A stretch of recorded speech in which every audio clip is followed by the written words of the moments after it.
Yeah, that That's is. crazy. That All is right, crazy. all right, so how did you get from? I know there's a long trail. I'm sorry, going from cross movement to now holy culture. Like, what was? Did the album Holy Culture do something to you to say, I want to start something with that title? Nah. You know what happened?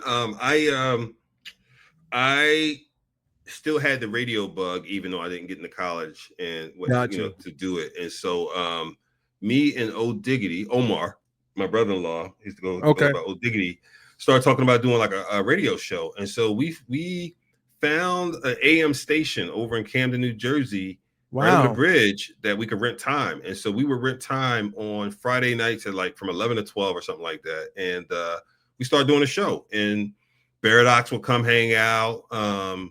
Neophyte Music would come hang out. I mean, we just had a posse of people who come hang out every now and then, do Wow. interviews, and we started doing that. And so, and this is when like podcasting was not a thing. Like you could do Yeah. a podcast. I'm not even Yeah. sure we called it a podcast, right? Yeah. And so Vic has started Holy Culture and heard it and reached out and was like, "Hey man, I'm doing this thing over here, Holy Culture Radio, which was like really podcasts. Why don't you come?" And I think at that time it was him, DJ Delight, I think may have had a show at that time. Wado had a show. Chris Chicago had a joint. Oh my God, what's in the ham sandwich? Sean Slaughter. And I came over, and come to find out, me and Vic lived like 20 minutes from each other. And so wow. we're like, "Hey, why don't you come over for dinner?" Me and him and his wife chopping it up, da da da da. And we developed a really great friendship. He's like, and I was sharing ideas I had around Holy Culture. He's like, "Bro, why don't you be a partner?" And I became a partner, bought in, and we were 50-50 partners. And then that was probably about 2008. And then Vic decided a few years later he was ready to hang it up. And so at that time, Anonymous, who ran illspot.net, joined, and he was down Wow. to collapse Illspot into Holy Culture. We did that transition, did that for a while, and then I got busy with corporate work for a while, man. Like I was a senior vice president at JP Morgan Chase, and then I went to be president of a division of Allstate Insurance. And like Holy Culture was on life support, bro. I mean, it was. Oh, wow. I mean, anybody says like y'all went away for a while, we did. I mean, I was like, it was horrible. And then God spoke, bro. It was like, it's time for you to, like, you've done the corporate thing, you've been on diversity councils, helping mentoring people, doing all the good things, but like it's time for you to go back and do this. And I argued with the Lord for a while.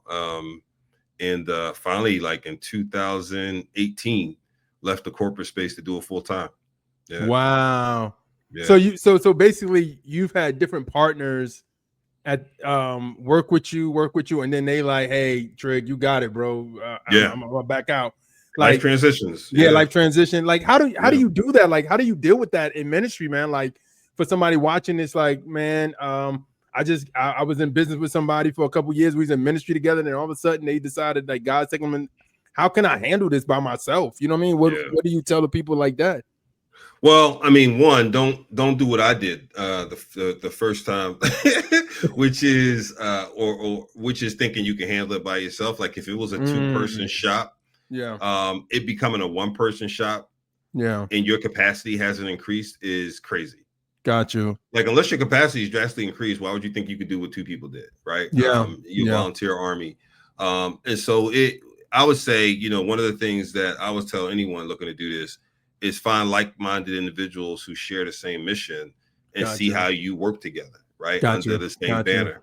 I think as long as we, one of the things that seems to hold us up sometimes is the branding, like who brands, like I want to build my brand, right? And I remember saying this to, when they had the South, who was it? It was Z and, was it Bro? No, Bro. You remember the white? No, Z and it wasn't Trey 9, right? No, yeah, it was Trey 9. It was Trey 9. I remember we were in Chicago once, man. Me, Z, and Trey 9, and Scott Freed may have been there. And I told them, I was like, "Hey, man, if it makes sense for us to collapse effort so we deliver more to the community, I'm down." And we even kicked around the name. We were like, "What if we called it The Culture?" Like we take the "the" from the South and culture from Holy Culture. We just call it the culture. And we even played it all out. We just never wound up doing it. Obviously, you know, Z stopped doing the South and all that, so it didn't come together. But I think when you can have conversations with people like that who are swimming in the same direction, those are some of the best conversations to have. Because if it's for the Lord, if it's for spreading the gospel or whatever mission you define, then that should be the thing that catapults the conversation. Got you.